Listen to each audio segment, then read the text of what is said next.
Hello, hello, hello, hello, hello. Harka fuunee kabajamtoota daawwattoota Free Show. Akkam jirtu nagaa keessanii fayyaadhaa jirtu jecha har'a mataan na cabe, mataan nan saamame. Saamichoo addaan irratti adeemsifame. Saamichoo hin jirre saamichoo addaa jechuudha irratti adeemsifame. Birrii kuma dhibba lamaaf shantama jechuudha. Kunoo sammaa kanaas qabamee mana baankii dhayinaas qabamee fuudhamee harkaa fuudhamee goota haaraa birrii baay'ate ta'ee ana xiqqaate ta'ee dhugaa beeku. Poolisiin harkaa fuudhee sekiruutiin kunoo haaraa sekiruutichaan gibbi wal qabuuf deemaarraa maaf akka harkaa fuudhan beekuun ergasii mana baankii keessoodha malee. Bakkeetti nama harkaan fuudhamuun kun garuu sekiruutiin qabeetuma of bira kaa'ee taaraa 200,000 wayne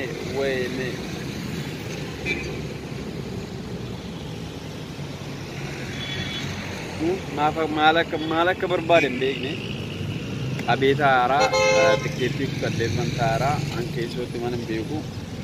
Ente weenaan jedhee isaa dhufte maqaan keenyu waanuma waadanuu na gaafate an dambanyaadha mana baankii dambanyaan ture. Maaf akka na gaafate beeku. Meemee waan jiru guutuusaa jechuudha. Arrabsoonni silaa arrabsoo ciccimaa jira. Isin maal nurraa kuttanii akkas akkas taatanii waa hedduu taasaa maara jechuudha.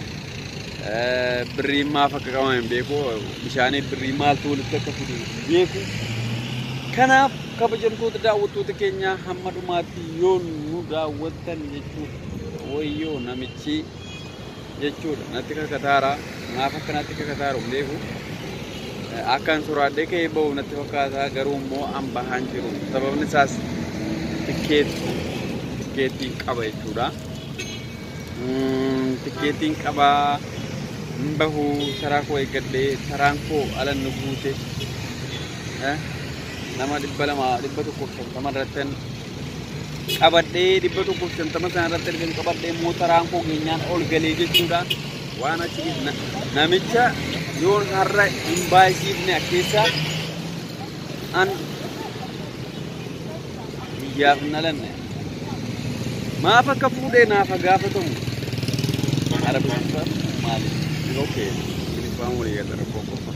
Maaf akka fuudhe naaf gaafatamu maaf bakkeetti na eegi naaf gaafatamu an kanaan dura birrii keessoo tangalchi bakkeetti hin galchu. Kanaaf birrii koo jechuudha. Birrii koo mana balamaa sama harka namicha sanaa jira. Na ilaalaara tokko bira dhaqeera. An aksini jiru guutuu isaatiin kanuma garuu immoo waan keessatti booda ta'uu yeroo inni waan keessatti booda ta'uu na waraabee tan isiniif agarsiisee jiru suutumaan kaameeraa koo isin ilaalaa ani ilaalu anaa sa'aatan irra buusee ta'a garuu amma wayyoo makiinaa irraa harcaanii anna wadheetan taa'ee waraabaadha. Kanaan dura birrii 30,000 ture ta'ii narraa baay'atee naan ilaale. 250 baay'ee yeroon gabboo shaayeedha wadhee gabbaa shaayee affeerraa hiriyoota gootii fudhatamee gabbaama. Simple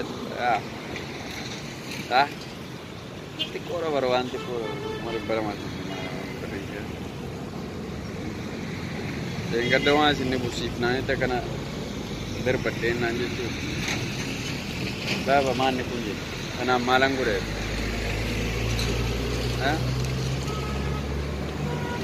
Labam kita deh, mana? Nanti deh nak cerita ni, kisah cek. Yang kumari bahasa di juga ni, kumari bala macam tu mana ni? Mana itu kurang kan nanti?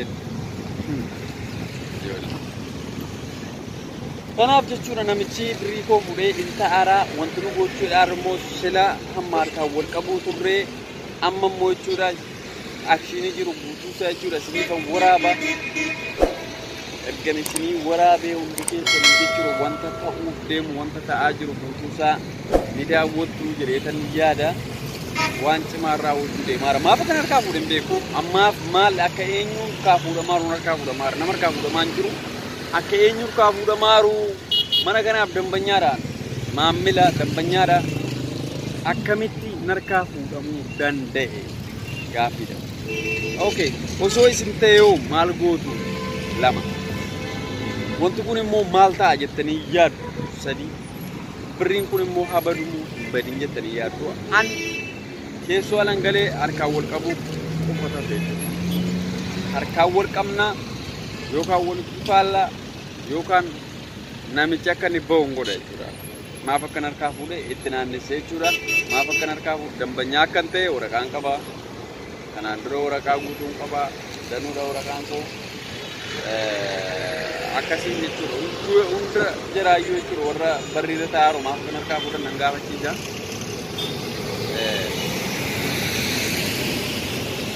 shakli wanta jiru guutuusaa jechuudha booda nyaasofna viidiyoo keessos immoo na waraabaa yeroo waraabutti immoo akkasin keessanii suutumaan ilaaltan haan ilaalu kaameeraa jira waan ta'eef nan dabsa of jala kaayatan waraaba waan ta'eef suutumaan jechuudha akkasin dhaggeeffattanii jechuudha wanta kanatti bineeldota nuti jedha kabajamtoota daawwattoota keenya hundi keessanuu warroota kanaa kana haaraa taasisaa godhaati viidiyoo keessoo guutumaan waraabaa isin ilaala namicha waan inni godhu akka inni ta'u waan inni ta'u guutuusaa wayyaa mawaa maaraan fakkaata mawaa maaraan fakkaata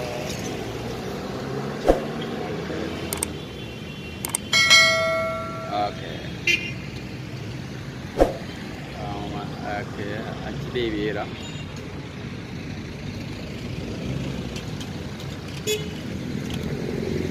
dabareetina ga'uuf natti fakkaata sunoo sababni isaa akka hin baane sunoo taa'etanii eeggataara jechuudha